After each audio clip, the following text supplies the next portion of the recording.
GERENetwork.com. Hello, Sanjay. What are you doing? I am using my GERE Network app on my mobile device, my friend. Oh, GERE Network app. What is that? Well, do you listen to Get Ready America? No. Do you listen to Better Life Than Dead? No. Do you listen to Misguided Musings? I do not know. Well, my friend, they are very good shows and they are on this network. You can download the app by visiting gerenetwork.mobapp.at and download it on your Android device and save it to your home screen on your Apple device. What is Android? That is an operating system. What is Apple? That is another operating system. Oh, but I cannot eat that operating apple?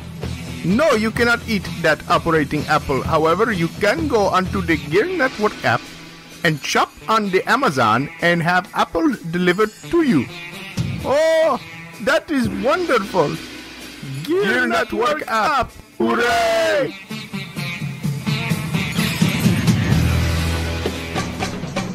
This is a GERE Network production.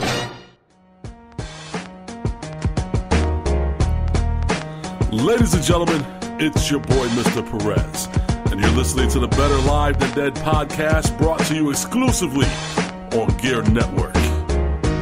Listen in. Better Live Than Dead, episode number 82, live right now as we talk to you through your ear holes. I am Ryan Wolf at Wolf BLTD. Joining me on the line, Mr. Perez at MRLG Perez. How you doing today, man? Dude, episode 82. I'm good, man. How are you doing? I'm doing well. We took a week off, let some news pool up. We've got a lot of stuff to talk about today, so I'm not even going to wait. I'm just going to dive in head first. Let's do it. Let's jump right into it. Yeah, we'll start off with tennis, some tennis news, because last week Maria Sharapova tested positive for a banned substance, apparently something she's been taking for a while, but just this year it became a banned substance.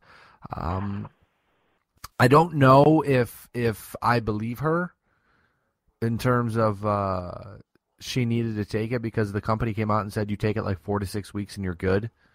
She's been taking it for 10 years, and it's a lot more Russian athletes have been failing drug tests for this drug. So it might be something like in the Russian sporting world that it's a very popular substance because it's something that helps them out and makes them better, and they could get away with it. Now they can't. Now they're all getting busted. I don't know if that's the case, but that's certainly what it sounds like. I mean, it sucks for tennis because usually when one of the best goes down because of this, it kind of puts a little cloud over the sport. So hopefully this is just an isolated incident and it doesn't start affecting, other people don't start getting popped for foul drug tests. But I think it's very isolated. And I don't see why Maria Sharapova can't come back after her suspension. I think it's like a 2-year suspension or something like that.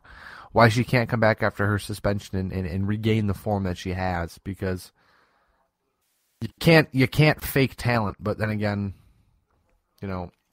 drugs, performance-enhancing drugs certainly can help. Yeah, that's true. In this case, I feel it's kind of overblown. I mean, she's been taking it for 10 years, true, but it's not like she's been the most dominant player on tour. She does have a history of diabetes in her family, so if this was helping curb that, then to me, I think it's kind of she should have checked the banned substance list when it came out in January. That was definitely her fault. I feel bad for her, but hey, whatever. I mean, she said flat out, she goes, I didn't mean to break the rules or whatever, but it's like, yeah, if you're taking something and you're taking something, check the rules, man. Make sure it's legal, because if you get popped, you're going to look stupid, and I mean, she looks dumb now. Right. She still looks beautiful, though. Okay. Look, hey, Maria Sharapova's hot. I want to move over to hockey. Talk some hockey real fast. Okay. That's fine. Not a lot We're talking of hockey players. Not a lot of hockey to talk about either. There's we're getting ready for the playoffs. Washington Capitals just clinched a playoff spot in naturally in their 69th game, which is super nice. They look like they're going to be the President's Trophy winners. They've been the best team all season. Talk more about the playoffs as they approach. But Tampa Bay, the Lightning have ended the suspension of forward Jonathan Drouin, which is a long time coming. He quietly asked for a trade. Excuse me, they wouldn't trade him, so he came out and said, "Trade me now." And they benched him, and they didn't trade him at the deadline. They'll probably trade him at the draft or sometime this summer, but for now, he'll be playing in Syracuse, at least for the time being. He may end up getting called back up at some point in time, but for now, he's back with the organization. He's playing. He's if I'm not mistaken, he's playing decent, and he'll work his way back up. I mean, maybe there's a change of heart and he stays in Tampa. I don't see that happening. I feel like that bridge has been burned and the ashes have been pissed on. If you will. He'll play hockey for the rest of the season. And like I said, I think at the draft we probably get a nice little deal between somebody, because there was a lot of interest in Drouin, but not enough. It's hard to make blockbuster trades at the trade deadline, because just the money, making the money work, making the players work, making the picks work. It's a lot easier just to do trades in June at the draft. So we'll probably see that then. Also, real fast, it sounds like. Right now, as we speak, actually, the general manager meetings are going on. It's Wednesday, the 16th. It's 3/16. Happy 3/16, by the way, Lewis. To you. Forgot to tell you that. On 3/16, Quebec reportedly. Technically, this whole month is 3/16. It is, yes, it is. It's 3/16 Awareness Month. But Quebec is reportedly out of the expansion talk right now, as we all expected. I mean, they have the arena, they have the money, they have the backing, but the National Hockey League has wanted Quebec to stay available as a potential relocation point for a franchise because they are ready to go. But the Canadian dollar is also poop. It's like 75 cents right now. So the exchange rate, which would hamper revenue, because they play the NHL pays all their players in American dollars. Even the Canadian players, I believe, they get paid American dollars or something like that. I think. Maybe I'm wrong, but that's what I thought at least. So we will see what happens with that, but Quebec is out for now, and it sounds like Las Vegas is happening. I mean, we keep hearing talks about, we're not gonna expand yet.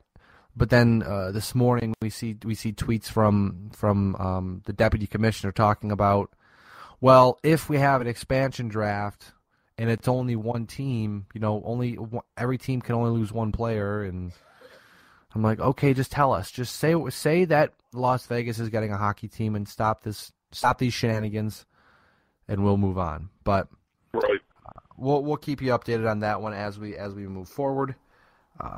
Also, something interesting to look at, too, out of the GM meetings. Apparently, because I'm sure, Lewis, I know you're not a gigantic hockey fan, but you watch enough, the offense and scoring are way down.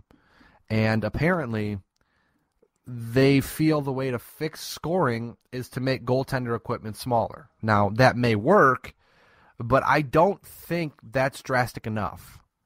I mean, they have a bunch of different ideas on how to fix it, but goaltending talent has gotten better, defensive talent has gotten better, offensive talent has gotten better, and I mean, to put it into perspective, right now the league average save percentage is roughly around like 91%, 91.5%. I think it's like 916 or 917. That's league average. So players are better than that, but like back in the 80s, league average was like 88, 89%. So, and that's when scoring was phenomenal, when you have, Wayne Gretzky and going off and scoring 200 points a season. So, I mean, goaltending probably is part of the problem, just because goaltenders have gotten so good and you have to find a way to break the system, I guess. But I'm not sure if making pads smaller will be the problem solver.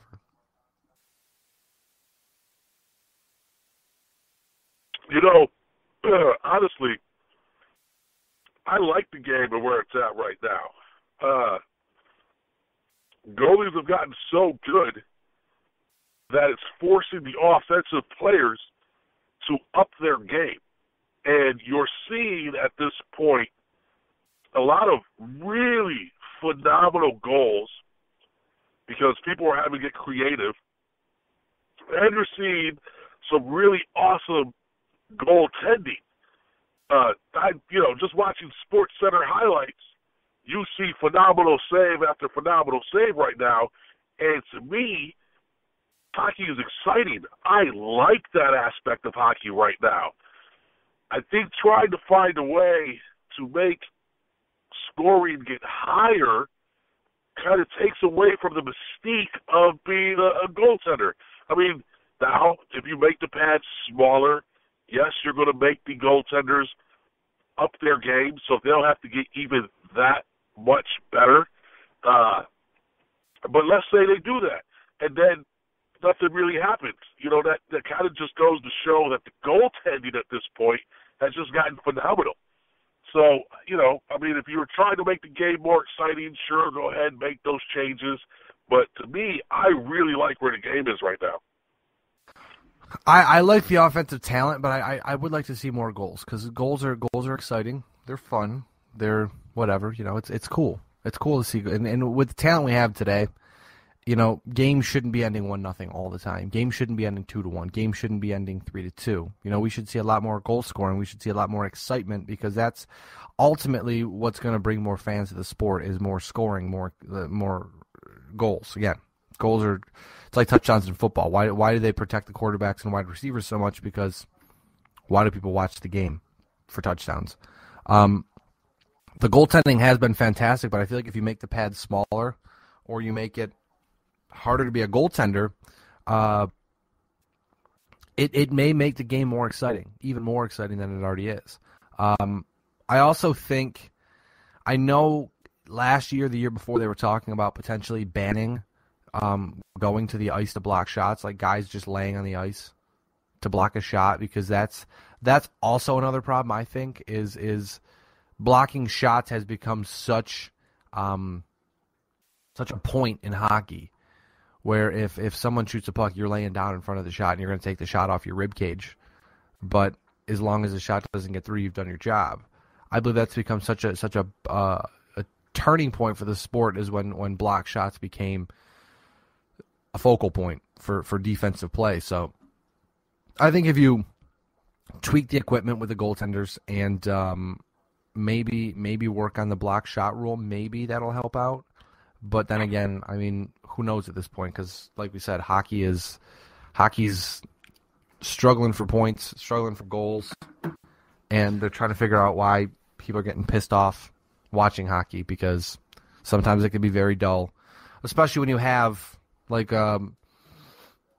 superstars playing against each other and you end up with a 1-0 game or a 2-1 game, and you're like, what is going on here? Like, why is this happening? Now, yes, like we said, teams are good, whatever, but the generational players should be able to take over a game, and with the way the rules are these days, it's very difficult. Are they talking about laying down in front of the goal for everybody or just the goaltender? No, laying down on, like, if a guy, I don't remember exactly when it was mentioned, but it was at a GM meeting, I think it was a year or two ago, where they said they were thinking about banning, like, if you're a defenseman and a guy goes to shoot the puck, you can't lay down on the ice. Okay, gotcha. And I think that's a lot of because you'll just see guys just dive on the ice and just slide around and just act like they're trying to block a shot. They look like they're flailing, but they're trying to block a shot. And I think that might be part of the problem, but that's just me. But that's something that we could talk about down the road, and we can see if that actually becomes a thing. I know with all these rules coming up, or the potential rule changes coming up, we can see what that does to the game. Because I mean, it could be, hey, let's make the goaltending equipment smaller, and that solves the problem. Right. Because there's no way that there are this many good goaltenders I struggled to buy that. Like that there are this many elite goaltenders essentially, because I feel like the game has become goaltender driven. If you have a good goaltender, you can win a championship. If you have a good quarterback in football, you can win a championship. But if you don't have those guys, you're not winning.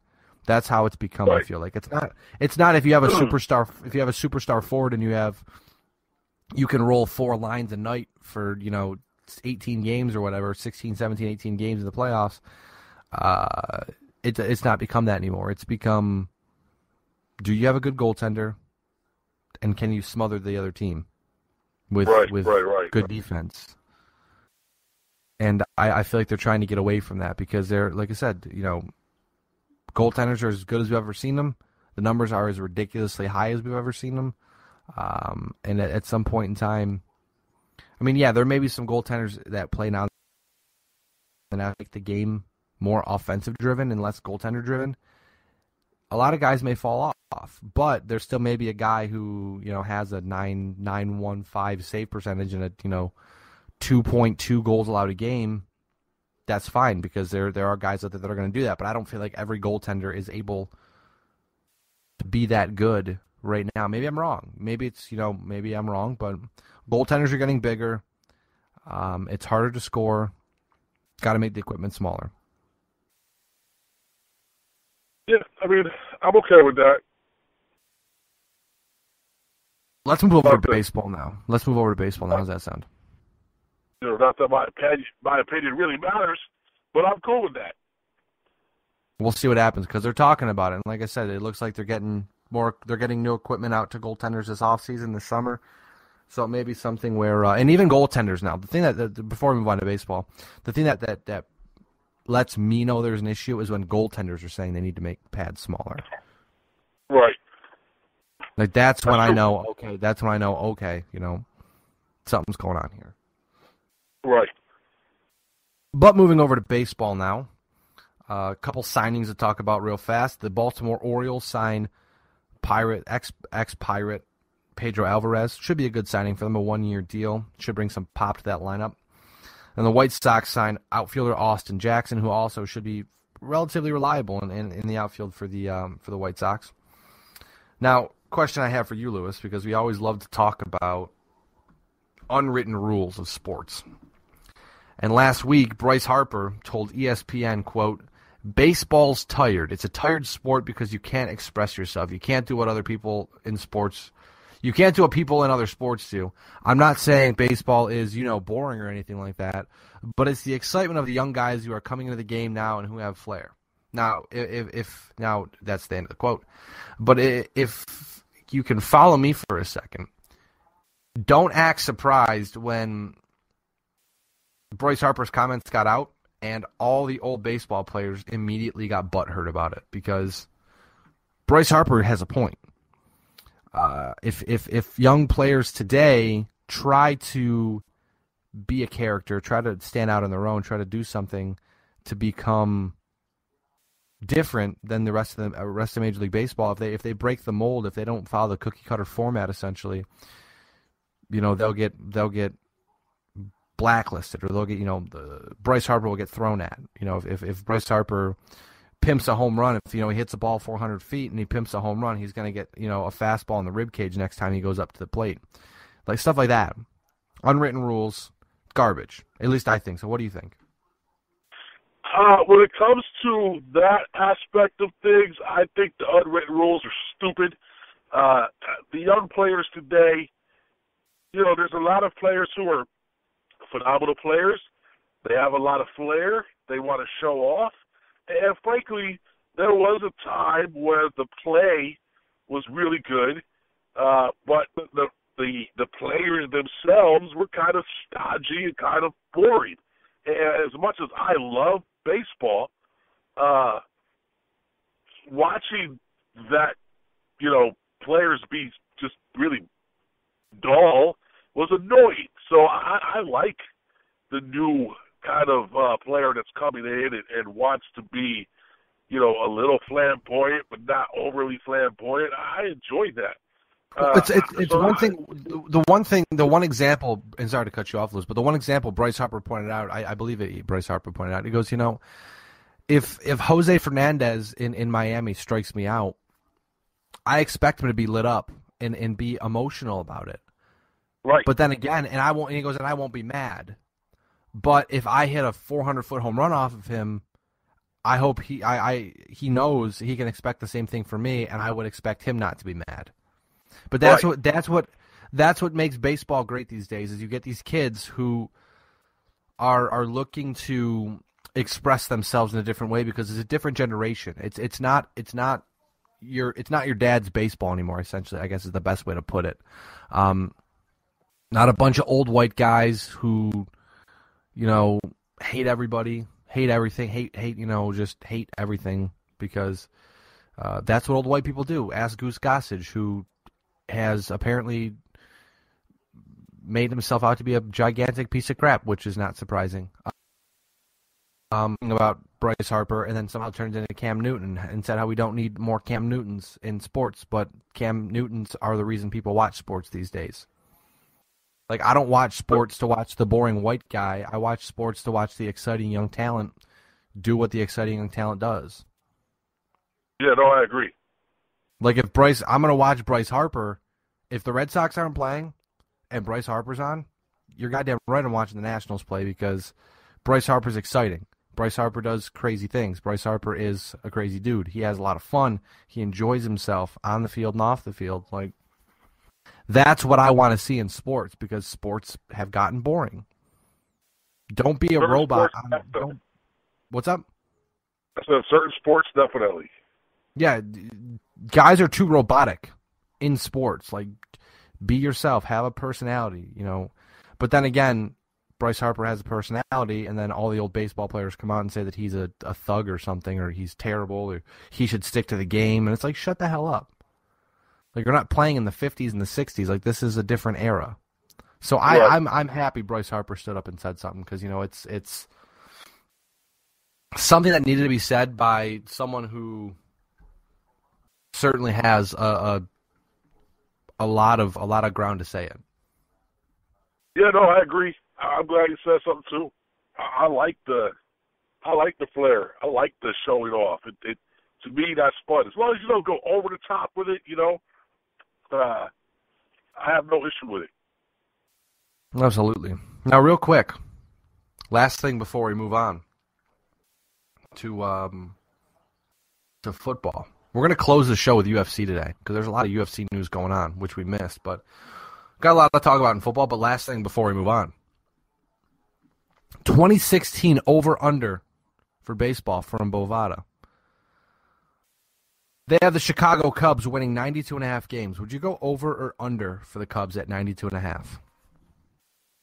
I'm going under. I want to say over because they won 97 games last year. They got better. They got deeper. They picked up John Lackey. They picked up Jason Hayward. So I don't think they're going to be the best team in baseball, but I certainly think over 92 wins is. Wait, did you say Cubs? Yeah. My bad. I thought you said White Sox. No, Chicago Cubs. If I said White Sox, I'm Chicago Cubs. Yeah, I might have just misheard you. I think you did. Yeah, I'm going to go over. The Mets are second with 89.5. I want to say probably over, but I don't know if they can rekindle the magic from last year. Yeah, it's going to be difficult, but they looked really good last year. But then again, that pitching staff healthy in a full year of Yoenis Cespedes, I mean, that could be they could win 95 games this year, and I wouldn't be surprised. Yeah, I'm gonna say over, but slightly. Now I'm just going to zoom down the list a little. Toronto. We're going to talk about the AL East here for a second. The Toronto Blue Jays have the highest win over-under for wins at 87.5. What do you have for Toronto this year, Lewis? Well, they've lost some players, but they've added some. I'm going to say 85. I'm going under with Toronto at 87.5. I think the East is going to be like it was last year, where teams are probably going to struggle, and it may take a midseason trade to push one team to the top. But I don't think Toronto has done enough to recover from last season. I mean, they still have everybody intact, but the rotation is completely different. And I don't know if, and I wrote about this on BLTDsports.com in my 2016 baseball MLB preview. It's going to take a lot for Toronto to rekindle what they did last year, because last year for them was a lot of everything falling into the right spot. And you don't have David Price. I mean, you have a full year of Stroman as your ace essentially, but can he be as dominant as he was last year? Will Marco Estrada be able to redo what he did last year, which is he had a career season? He was fantastic last year. Can R.A. Dickey continue the resurgence that he's had the past couple seasons? Be a Jose Bautista, which I don't doubt that, or will Edwin Encarnacion, will he be able to continue to do what he does? Will Josh Donaldson be able to bounce back from an MVP season with another very solid season? You don't know. And that's to me, maybe because I'm a Red Sox fan and I pay attention to the East a lot, maybe that's why I'm overthinking it maybe. But I don't think Toronto is going to be as good as they were last year. I think they're going to be – I don't think they're going to be better. I think they may be as good, maybe a little. I'm going under 2, but not by a significant amount. I think they're going to be okay. Next, the Boston Red Sox are 86.5. I think that's generous because I'm not sold on Hanley Ramirez at first. I'm not sold on Pablo Sandoval at third. The outfield, I think the outfield will be okay because they've got Jackie Bradley, they've got Mookie Betts. Rusney Castillo will probably be able to find his own. I'm a little worried about David Ortiz because he's kind of become a slow starter, but I don't think I'm too worried about it because usually, I mean, he'll end up hitting 275 and 30 and 100 next season, and it won't be a problem if he stays healthy. But I've got questions about the rotation with Clay Buchholz being the 2. I don't know if that's going to be good. The rest of the rotation, I just don't know what's going on with that. I mean, Rick Porcello has been beaten up pretty bad this preseason. I mean, I'm cool with David Price. Like, David Price as the ace is pretty sweet, but I mean, the bullpen's real good. They've got Craig Kimbrell at the end of the bullpen, so you know they've got a little deeper there. But I would have to say 86.5, probably under, if not a push, because unless like Pablo comes off and hits 15 home runs and has a 260, 270 average, Hanley goes out and hits 30 home runs or 20 home runs and hits 275, 280. It's going to be tough for the Red Sox if those guys aren't on, and that's, to me, they are like the X factor this season. Hanley and Pablo. If they have a bad year, it's over. If they have a good year, maybe you're looking at the playoffs. Yeah, I'm gonna make it a push. I think that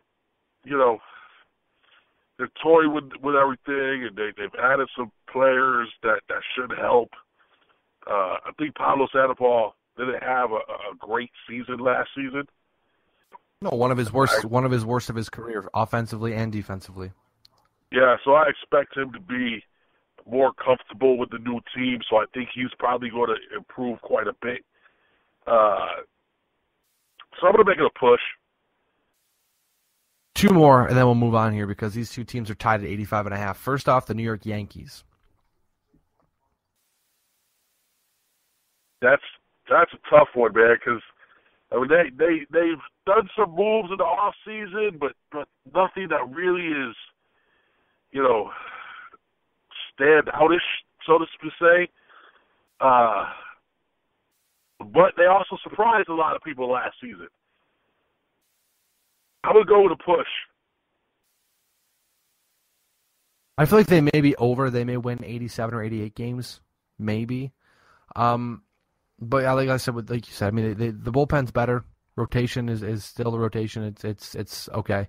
But the bullpen is stronger. It's deeper because of Aroldis Chapman, although he's going to be suspended a bunch of games for domestic violence. or domestic violence issues. Right. But when he comes back, that bullpen's going to be super deep, and they should be able to steal a couple games because of that. So I think 88 is probably fair for them, 87, 88. But the one that surprises me here, the defending World Series champion, Kansas City Royals, 85.5 games. I feel like that is grossly under. Well, they did lose a couple key components, but they've also added. I agree. I think that might be really under what they're going to be able to do this season. Quite frankly, I think they're going to make another deep run into the playoffs. I absolutely agree. They have the core is there. They did add a couple new guys, like they added Ian Kennedy into the rotation. But I feel like Kansas City has found a formula that works, and they're going to stick to it until it doesn't work. And I feel like that's why Kansas City is 85.5 is way under. Yeah, no, absolutely. I can see them winning, quite a bit more than 85. Well, maybe not quite a bit, but they're definitely going to be really, really good. I think 90 plus is fair, and I think they'll win that division easily. Oh yeah, no, I could go with that all day. But being as now we're going into a new season soon, we already know who's going to win the World Series this year. San Francisco Giants. Absolutely. We have to put that on the air so when it happens, we can come back and we can look at today and say we called it. Right. We should just record it. We should just record every single team, saying every single team will win the World Series. So when they win, we can say, "Look, we guessed it." And then splice it back in. Yeah, exactly. Like I did with the Astros last year, man. They almost made that dream come true. That would have been something else. Would have been. Moving over to the National Football League, Peyton Manning officially announced his retirement. Statistically, the greatest quarterback to ever play the game. Statistically. When it comes to Super Bowls, no. Regular season, yes. Postseason, no. So he's gone. Washington cuts RG3. Not a surprise there. He's still a free agent. Miami acquires linebacker Kiko Alonso and cornerback Byron Maxwell from the Philadelphia Eagles. A big trade, mostly because of names. But Alonso and Maxwell both last year disappointed, and I'm sure Philadelphia was more than happy to get rid of them. Detroit wide receiver Calvin Johnson officially retires, but a lot of rumors are starting to gain some steam that Calvin Johnson will be taking a year off from football and then coming back, because if he retires and sits out a full season, he can become a free agent. I can see that happening. And Calvin Johnson at 32. Still one of the most dominant wide receivers out there. A healthy Calvin Johnson at 32. Or 33, or however old he'll be. But still, Calvin Johnson, fantastic. The New York Giants re-signed Jason Pierre-Paul, not a surprise. Buffalo re-signs left guard Richie Incognito, also not a surprise. A big move they needed to make if they wanted to try to stay relevant. Minnesota cuts wide receiver Mike Wallace, who we'll talk about in just a little bit. Philadelphia signs cornerback Leodis McKelvin from the Buffalo Bills. Jacksonville drops some major coin on defensive lineman Malik Jackson of the Denver Broncos. I think Jacksonville had like $90 million in cap space this year to spend, so they went out and bought some good talent there. The Miami Dolphins signed defensive end Mario Williams. It could be a very big move for Miami, but unfortunately, I feel like Miami still struggles for a direction. So they go out and make these big signings, but they just don't really have a direction for their team. I think Miami's defense this year is probably going to be really good. Yeah, but the offense won't do enough to get them in the playoffs. Right, that's exactly what I was about to say. We're on the same wavelength right now. Yeah, they struggle. They struggle finding an identity because they don't know if they want to be a defensive team with a mediocre offense or an offensive team with a mediocre defense. Right. Or because they just can't. They can't get it figured out. They can't make it work, and that's their problem. That's why they struggle. Oakland, another team with a lot of cap space, signs linebacker Bruce Irvin of the Seattle Seahawks. Jacksonville signs running back Chris Ivory. Pretty big signing for them. The Jets fill Chris Ivory's hole, his spot on the roster. That was a not safe for work line right there. The Jets signed running back Matt Forte of the Bears. An interesting move because I don't know if the Jets are a team that's ready to take the next step. And you figure Forte would want to be on a team that was ready to take the next step. I know a lot of people rumored him to go to New England, but he ends up with the Jets. We'll see how that one works out for them. I think it's a smart move, at least for the Jets. Shocker of the free agent season so far. Shocking free agent signing, I should say. Houston signs quarterback Brock Osweiler to a massive contract. Massive contract. Dude, massive. Dude, for someone who played 7 games in his entire career, started 7 games, he got paid. Well, apparently, a lot of people thought he was walking from money, but from reports from family and friends, he was apparently out of Denver when they benched him for Peyton Manning. Which can you blame him? I mean, he gets a ring, he gets a nice little check. Yeah, like I get that was at the end of the season. It was Brock's team, and he thought he was ready to go, and he played good enough. Yeah, no, he did. I mean, he 5 wins, 2 losses. I mean, he played well, but you knew they were going to start Peyton no matter what. Once he got quote unquote healthier, you're used to that system. You could have stuck around, but Brock Osweiler. Looking back, Brock Osweiler could have won them the Super Bowl if the defense had played the same way for him that they did for Peyton. Oh, I agree with you. Absolutely, I agree. But there was no way they were not going to let Peyton play that game. Absolutely, but hindsight being 2020, you can understand why he'd be pissed. I mean, if someone came to you and said, "Hey, you're doing a good job, but we're going to bench you for someone else," right? You're like, "What? What?" So you can understand why he's pissed. Yeah, no, I get it. But, dude, you got $31 million guaranteed. Not a bad, and I don't know if it's going to be the answer for Houston, but you know what? They've got the money to find out, and they've got some nice weapons. I know they picked up Lamar Miller from Miami. I believe it's Lamar Miller they picked up from Miami to replace Arian Foster. They've got some good wide receivers. They've got a very underrated defense. I mean, in that division, in that weak division, they might be able to steal it next season. That's true. I mean, what was that contract? Like $72 million with 31 guaranteed? Yeah, it was something ridiculous. It was over $70 million. I know that. I don't remember exactly how much after $70 million, but then cash. That's a good payday for only ever starting 7 games. Yeah, dude. Where do we apply? For real. Cleveland cuts quarterback Johnny Manziel. Not a surprise here. Nope. I don't know if we ever see him back in the NFL. Maybe a little while before we see him back, and then again, some team may sign him this offseason. But right now, it doesn't look like anybody's sniffing around Manziel. So maybe he can get his personal matters in order, and he can get better, and then come back to football. Free safety Eric Weddle, formerly of the Chargers, signs with the Baltimore Ravens. Packers defensive tackle B.J. Raji is stepping away from the game for a season to get healthy. He's a free agent right now. Originally they said he was retiring, and he said, "No, I'm just taking some time off to heal up and get better." But usually when players step away and they start to feel better, they don't want to come back. Right. Pittsburgh wide receiver Martavius Bryant begins serving an indefinite suspension. He's apparently failed 6 drug tests, 2 of which he was a no-show for. But he's been going through some very severe depression issues from what his agent said. So hopefully he gets well soon. Get right for yourself. Football is secondary at this point, but apparently he's been, like I said, struggling with depression and substance abuse because of the depression, and it's obviously causing some major issues. I mean, he's a talented kid. We've seen what he can do in Pittsburgh, so hopefully he gets right, like we said for Manziel. Like we say for everybody, get right for yourself first, and then sports comes second.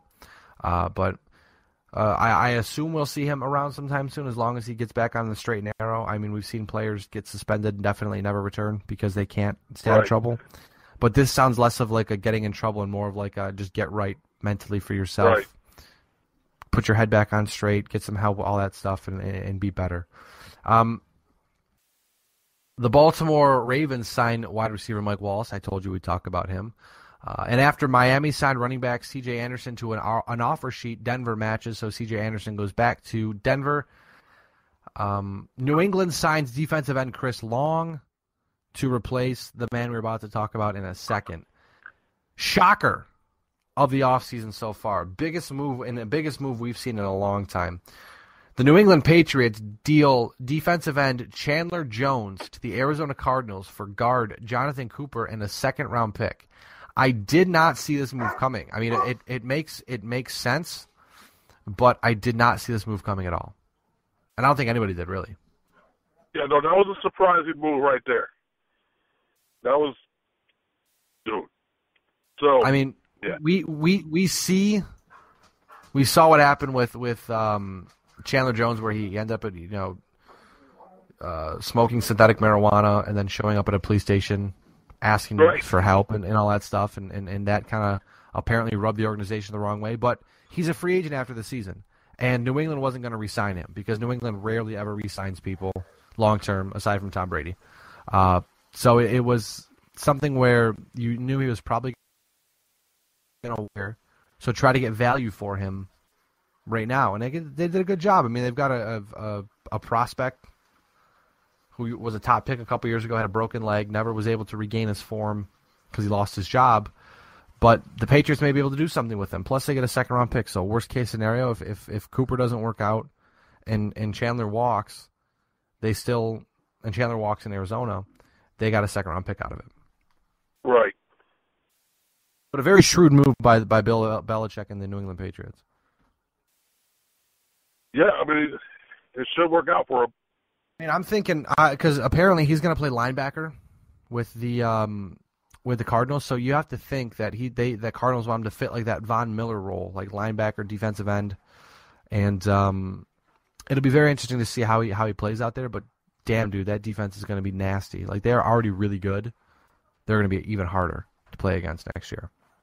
I agree.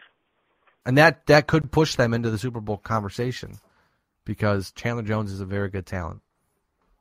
Yeah, he is. Moving over to UFC now, real fast. Before we wrap this, Scott, big news this week. Well, last week, 2 weeks ago, whatever it was. UFC 196 is in the books. Miesha Tate takes out Holly Holm, who wins the championship. Fantastic fight. In the fifth round, Tate told everybody, I was willing to get knocked out, but that allowed her to get the submission. She put herself out there, went nuts, put her in a triangle choke. Holly Holm tapped out. After the fight, a couple days after, Dana White told Holly Holm her manager was stupid because Holly Holm suggested she fight, once more before UFC 200 and before fighting Ronda Rousey again. Dana White said, probably not a good idea. Holly Holm insisted, and now Holly Holm is not the champion. So we have like a triangle going on here because we're going to get Ronda Rousey, Miesha Tate 3, which the UFC didn't want to do because Ronda Rousey has handled Miesha Tate fairly well the other two times. Yes, but now the title is on the line, and it's going to be interesting to see how that one plays out. But say Ronda Rousey beats Miesha Tate, that means we'd have to get Tate Rousey 4 because obviously when you lose your title, you get a rematch. Yeah, you get a rematch. So we would get that fight. Plus, don't forget, Holly Holm gets a shot at her title. So right. She gets to fight. She has a title shot. Plus, if Rousey wins, you probably will do Rousey Holm, and then the winner of that faces Miesha Tate, and then you just call it off, and then you move on. But if Miesha Tate wins, that'll throw a wrench into things. I mean, I think no matter what, Rousey wins the title again and then probably retires because she seems like she's getting to that point. Yeah, she seems like she's getting to that point where she can prove that she can beat Miesha Tate. She may want to fight Holly Holm one more time just to prove that she can beat Holly Holm. Right. So she doesn't have that blemish on her record. But speaking of Ronda Rousey, they're redoing Mortal Kombat, and she is signed on to play Sonya Blade. Dude, she is the worst actor I've ever seen in my life. Nah, I've seen worse. She's really bad, dude. She is really bad. Yeah, but if you give her roles where she doesn't have to speak a lot, like in Expendable 3, she was fine. But it's her face though. Like she can't act with her face. Right. She always looks like she always looks constipated and like angry. Right. Hopefully, they'll do something with that because they're remaking one of my favorite movies ever in Roadhouse, and she's going to be the main character. That's going to be horrible. I hope you know that. Dude, I'm very, very concerned. The last fight to talk about here. Sorry. I love that movie. Last fight to talk about from UFC 196. Nate Diaz makes Conor McGregor tap out, shockingly. But what we all kind of expected to happen happened. McGregor was fighting at 170. He's been at 170 all camp. He was bigger. I mean, I feel like there's a difference between fighting at 170 after a 145 camp and fighting at 170 after a 170 camp. McGregor said his energy was sapped. It doesn't sound like he'll fight at 170 again. He may, but from after the fight, it didn't sound like that was something he wanted to entertain. After the fight, naturally, after McGregor loses, Jose Aldo calls him out on Twitter and called him a pussy and said, hey, it's time to fight. McGregor's, said, hey, I'm down. I'll fight you at 145 for the title, and I'll prove everybody wrong and tell them, show them that it wasn't a fluke. But Nate Diaz should get a title shot at 170 here soon. McGregor said he was going to go beat Aldo, close that chapter, and then he wants to come back and fight Nate Diaz again for the title at 170. So that'll be interesting to see if that happens. But I think it's a good thing for Conor McGregor to lose and a good thing for the sport that Conor McGregor lost because, first off, you get to build up more stars, but keeping McGregor kind of grounded a little is good for the sport because like I said before, if you have one guy dominating the whole sport, it kind of becomes dull. And it's kind of like what Rousey was doing in her weight class. She dominates the whole sport, and you're like, what's this? What are we doing here? Why are we watching? So to have that take place, I guess it's not so bad. But I mean, McGregor will be back because he was very humble in defeat. He said, I overexerted myself, put myself in a bad spot, and I lost. And it is what it is. There's no Nate Diaz didn't get lucky. Nate Diaz fought a great fight. Conor McGregor didn't. Conor McGregor got choked out. Well, we had talked about this before the fight, and I had expressed concerns that him jumping up that way might be detrimental. And what I said turned out to be true. Now, with that being said, he did lose steam in that second round. But he, for a while there, he made Nick Diaz pretty bloody. It looked like he was going to coast to another win, and then he lost steam. So it'll be interesting to see the fight at that particular weight again. But I think he'll probably back to the smaller weights and be extremely dominant there. I think so. I think 145 is where he needs to be, and that'll be good for, like I said, it'll be good for him. It'll be good for the UFC. Maybe he moves up a weight class, maybe one or two, but I don't, or maybe one. I don't think he fights at 170 again, ever. But that's just me. But we'll see. I'm just reading some on Twitter right now. First off, the one last thing I want to mention, Uriah Faber and Faber Cruz. I completely just blanked for a second, sorry. Faber Cruz 3, we're getting that at Dominic Cruz, Uriah Faber. That's what I couldn't remember Dominic Cruz's name for a second. Dominic Cruz, Uriah Faber 3, UFC 199 for the title. That'll be fun because Cruz had been saying forever Faber doesn't deserve another shot, but Faber has beaten everybody, done everything the UFC has asked him to do, and now it's time to get Faber Faber, Cruz 3. I keep forgetting. I'm like losing my mind over here. Right. It's the final fight, hopefully, of this final fight between these guys. The other two fights have not disappointed. Faber still can't get over the hump to win a UFC championship. So maybe this is finally the fight where he does it. We'll see. Because Cruz looked really good his last fight. He hurt his foot, but he looked really good his last fight. So we'll see what happens. But I really hope Uriah Faber wins. Yeah, me too. I like Uriah Faber.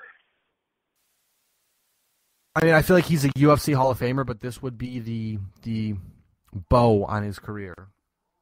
Right. I could agree with that. I was reading Twitter, and I am thoroughly impressed because a Miami Marlins beat writer tweeted out that Barry Bonds just beat a slew of Miami Marlins players in a batting practice home run derby, including Giancarlo Stanton. Wow. Well, there was That's never any amazing. doubt that Barry Bonds could swing the wood.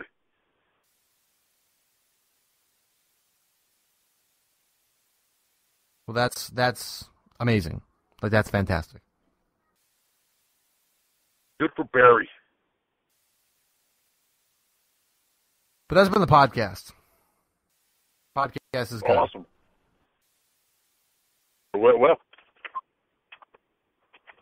I A agree. little under an hour. It's been a good podcast. Been good to get back on the horn. Talk about some sports. We got to meet up sometime soon. I've got this new setup I want to try out. I want to see if it works. And I know life's been difficult with you looking for a job and all that stuff. And hopefully that works out for you very soon and you get a new gig. But we got to meet up sometime soon. And I know I'm going to be actually living out in Greece starting in May.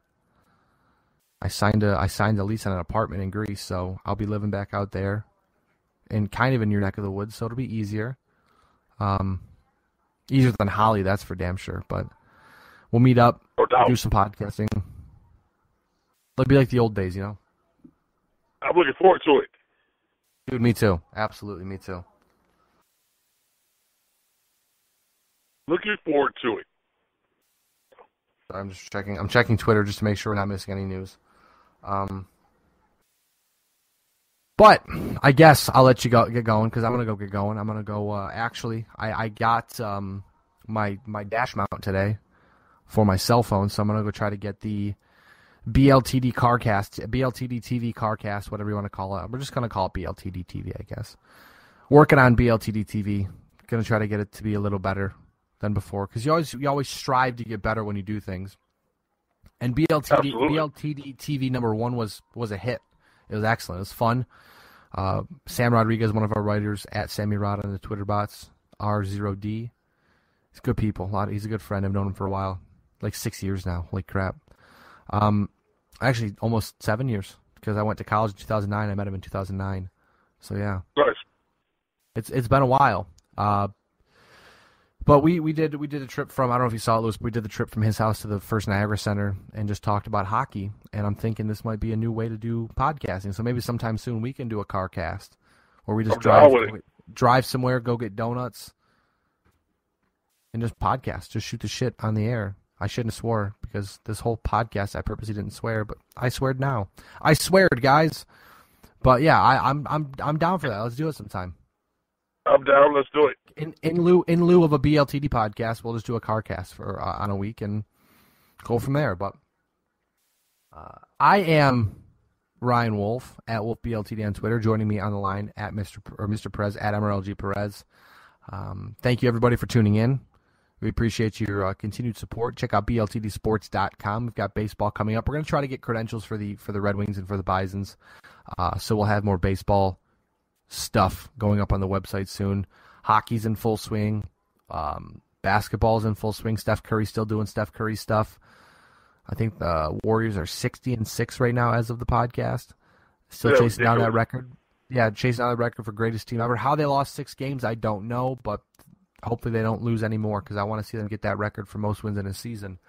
Aside from that, as we always say, We are better live than dead. You're not. We'll catch you same time, same place next week. Great news. My schedule changes Monday through Friday, so I got the weekends wide open after next week. But next week, I'm actually getting a tattoo done next Wednesday. I'm getting my tattoo redone. So we'll probably talk next Wednesday. If not, we'll talk next Saturday. But aside from that, friends, thanks again for tuning in. Follow us at BLTD Sports on Twitter, bltdsports.com. Have a wonderful day. Bye.